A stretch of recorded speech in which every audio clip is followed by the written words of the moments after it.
Once upon a time, the Acrid was considered perhaps the best weapon in the game. But times change, and so do weapons. Is the Acrid still capable of cutting it? Is it still one of the best secondary weapons in the game? Hey guys, hello and welcome back. As always, my name is Leyzar, and today we're going to be diving deeper into this Mastery Rank 7 secondary weapon, the Acrid.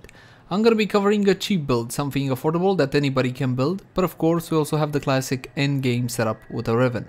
That being said though, please keep in mind that my builds and guides follow a new player friendly approach, simply because there's a lot of info here and I want anybody watching to understand how the weapon functions and how it should be built. So if you're a veteran of the game and already know most of this stuff, please bear with me. And with that out of the way, let's jump into the Acrid. Let's begin by having a look at how the weapon behaves without any mods equipped, and for that I'm simply going to be taking a couple of free shots. The Acrid is a semi-automatic pistol that will fire what looks like paintballs for the most part, and upon contact you see they kinda explode like that. There is no AoE effect, it's simply a visual effect, and it will guarantee you a Toxin proc, as the weapon does do Toxin damage. You got a speedy reload, and this would be the maximum rate of fire using a macro. And by the way, if you want to use macros as well on PC, then by all means take a screenshot of your macro and send a support ticket over to Digital Extremes, just to make sure you're gonna be okay. Let's jump into stats to see precisely what we're dealing with. Mod capacity is gonna be 60 out of 60, and if your Acrid only has 30 out of 30, jump into actions and install the Auto King Catalyst. Now this one can be found from alerts, invasions, or if you're lucky from the daily sortie, and you can also pay 20 plat to have this one plugged in.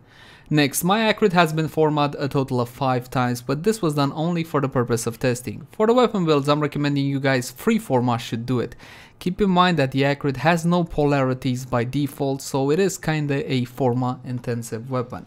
The accuracy is gonna be 100 as you saw there, though I have noticed some of the projectiles kinda getting weird off track, especially with multi-shot when it comes to longer range shots. As you saw there, they are projectiles and the travel time is not exactly fantastic. Critical chance is 5%, abysmal. The multi is decent at 2.0. Sadly, there's not much you can do with a 5% critical chance, base critical chance, unless we're talking about Harrow or perhaps Arcane Avenger. The fire rate is 6.67 with a magazine of 15 and a reload of 1.2, which is pretty quick. But again, it is a semi-weapon, so bear that one in mind. The Riven disposition for the Acrid is 5 out of 5 because the weapon is not very popular. Once again, once upon a time it was fantastic, but nowadays, well, it doesn't look like it's that great. Status chance low as well at 10%, and you probably might be already turned off. Listen man, 10% status chance, 5% crit chance, what are we gonna do with the weapon? Well, gonna try everything I can and you will be the judge. Toxin damage by default, keep in mind that you get a guaranteed Toxin proc with each and every shot, regardless of what kind of statuses you're going to be building on the weapon. If you build something like Corrosive or Radiation or whatever else, it doesn't matter, you will still get that guaranteed Toxin proc with each and every shot. And probably that's the biggest advantage to the Acrid. Let's start slapping on some mods, starting with mandatory mods. Hornet Strike, 220% extra damage. Then we're gonna go into multi-shot, Battle Diffusion, as well as Lethal Torrent. Now I kinda stopped explaining why I always slap on multi-shot. Currently in Warframe, multi-shot is one of the best stats you can have, and very few weapons actually make an exception to this rule. For example, the Penta, the grenade launcher, kinda is an exception to this rule, but not 100%. The fire rate will help us, well, not so much. Again, it is a semi-weapon, but we are mainly using this one for the multi-shot. Critical chance and critical damage? Nope, 100% not worth. Take a look. Prime Pistol Gambit, fully maxed out, only 14.4% crit chance, so it's seriously not worth it. Instead, we're gonna go straight to elemental damage, and this is what you should do in general with a weapon that doesn't really have potential to crit, unless of course you take into account Warframe synergies. When adding elemental damage to any weapon, we always gotta keep in mind exactly what is the encounter we're gonna be faced with. For example, the Corpus faction have big shields, and against big shields you can build magnetic damage. But a smarter idea would be to build gas or Toxin, as it bypasses their shields entirely and deals damage to their health. The Acrid will do fantastically well versus Corpus because you do have that guaranteed Toxin proc with each and every shot, so it's great versus Corpus. Then again, what exactly isn't? In any case, if you're going up against the Infested, then I would recommend AoE weapons heavily modded into Heat. Keep in mind that elite units from the infested faction are weak to corrosive. Stuff like ancient healers, for example. The infested are a bit tricky because they have 4 health types, each with their own unique vulnerabilities and resistances to damage, so keep that one in mind. Currently in Warframe, the Grineer, however, are still the toughest targets, and they have 2 armor types, Alloy, which is weak to radiation damage, and Ferrite, which is weak to corrosive damage. Against Grineer, more often than not, your safest bet will be to build Corrosive, which is the elemental combo between electricity and toxin. So let's build some. Electricity with Convulsion, the 90% electricity mod, as well as Jolt. Jolt sadly is a tad expensive because this one can only be obtained from Barrowketeer, the Void Trader, and he brings it once every 2-3 months, something like that. Currently on the trade chat PC it's going for about 60-ish plat because Barrow just brought it I think a week ago or something like that. Next we're gonna go to Toxin. Now this one is a lot more easier to obtain. Pathogen rounds is common. As for Pistol Pestilence, can be farmed from Corrupted Vor in the Void. This one from the trade chat you're looking at about 10-ish plat, something like that. Now we did get a higher status chance, we got 50%, that is because of the 2 60-60 mods and all the multi-shot we slapped on the weapon. Keep in mind that this is a shot status chance. As for your last mod, this is what I like to call the option slot. Plug into this one, once again, whatever you feel comfortable with. But when it comes to the Acrid, we have a very interesting option. Toxic Sequence, 200% status duration and +1 sequence. Now the sequence is a syndicate effect, it will release an AoE explosion, dealing about 1000 radiation damage, and you also have a guaranteed radiation proc, so keep that one in mind. The 200% status duration can come in very useful considering we are going to be getting a Toxin proc with each and every shot. Even though I built Corrosive on the weapon, I'm still not losing my guaranteed Toxin proc, so you can go for something like this. From my point of view, it's not 100% worth it, but it's definitely not a mistake either. Instead, we can go for more damage because everybody loves damage, let's be honest here. Augur Pack, 90% extra damage, and this is going to be the initial build I'm going to be recommending to you guys. You can go for Toxin sequence if you don't have Jolt, let's put it like that, but all the rest of the mods are fairly inexpensive. And that's pretty much it. We got a status chance of 50%, a critical chance of 5%, and about 1.6k corrosive on the weapon. Will it perform? That's gonna be a full clip, and as you can see, the target is basically a Christmas tree with all the Toxin procs. And when I saw an effect such as this, my immediate reaction was, wait, I'll go for viral and reduce their health and kind of play like I would a slash build, for example. But doing that will also mean that I am getting less damage on my targets. Long story short, viral in a mixed with a Toxin damage over time build is simply underwhelming on the Acrid. And this is kind of the performance you can expect from this specific weapon.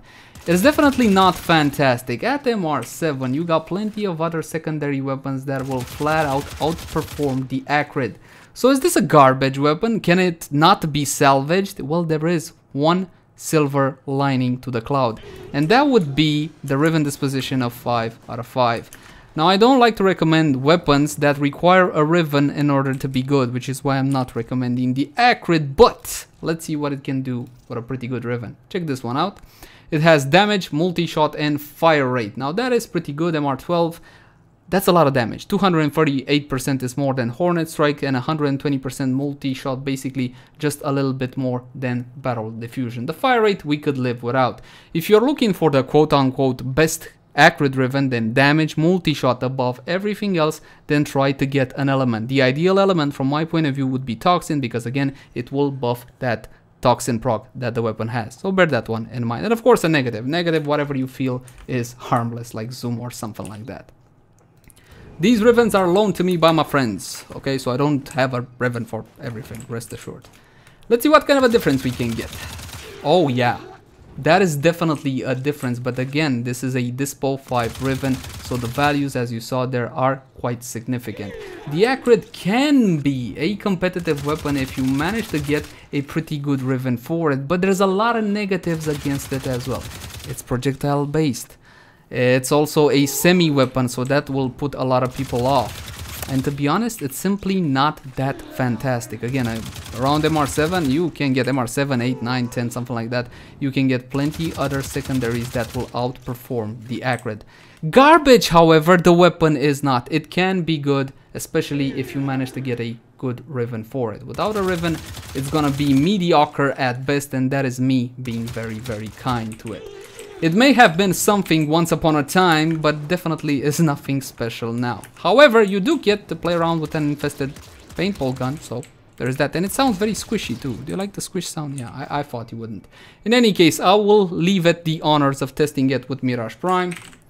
For the hell of it, for its heritage and all whatnot. So let's see what kind of buffs are we looking at. Pistol Lamp will get me 27% extra damage to pistols. It's an aura, so everybody in your party will be receiving this benefit. From my point of view, these amp auras are not 100% worth it, because again, the damage increase is only 27%. If you know you're going to be fighting Grenier, then rest assured that Corrosive Projection is guaranteed to give you better results, but Pistol Lamp will grant its benefit regardless of the target. When it comes to arcanes, we got a selection of two. First of all, Arcane Precision. Now this one on a headshot will get you an 80% chance for plus 120% damage to pistols for 8 seconds. So it is pretty potent, and you can farm it from the third Eidolon down on Cetus. As for your second arcane, I would highly recommend you go for something that is very, very cheap. As you can see, I got plenty of them. I can't get rid of the stuff. I think it's 30 plat DR free. Arcane Awakening on reload, 40% chance for plus 100% damage to pistols for 16 seconds. And we do reload quite often, and this is going to be the arcane setup I recommend. Very well, let's unpause the AI. Just to make sure you guys don't dream of any non-existent multipliers, and of course activate Mirage's fantastic buffs, her free and her one ability. Now let's see what the Acrid can do. Pretty good, isn't it? Especially considering the value of those Toxin procs. Of course you can hit a target till about, let's see, put 3 or 4 shots into this guy right here and watch the Toxin procs kinda eat away at their health. While Corrosive does have a 75% damage bonus versus Ferrite armor, keep in mind that Toxin damage, not necessarily the Toxin proc, Toxin damage also has a 25% damage bonus. As for my conclusions to the Acrid, guys, it's not a fantastic weapon. This one, from my point of view, mostly for the kicks and lols, and yes, it's great against Corpus, but once again, what exactly isn't great versus Corpus? Perhaps with Fortuna and the Corpus Overlords and all whatnot, the Acrid will once again be great. But without any serious changes to it, I highly doubt it. As always, my name has been Leyzar. Thank you guys so much for watching. Like, favorite, share, and subscribe if you enjoy the content. If you have any feedback for me, by all means, leave it in the comment section down below. Also, if you want to see a specific weapon review, by all means, let me know. I can't guarantee that it'll be done by next time or even within a week, but I will be reading through each and every comment. You can also find me on Twitch, Facebook, Twitter, all the usual places. Until next time, my friends. Bye-bye.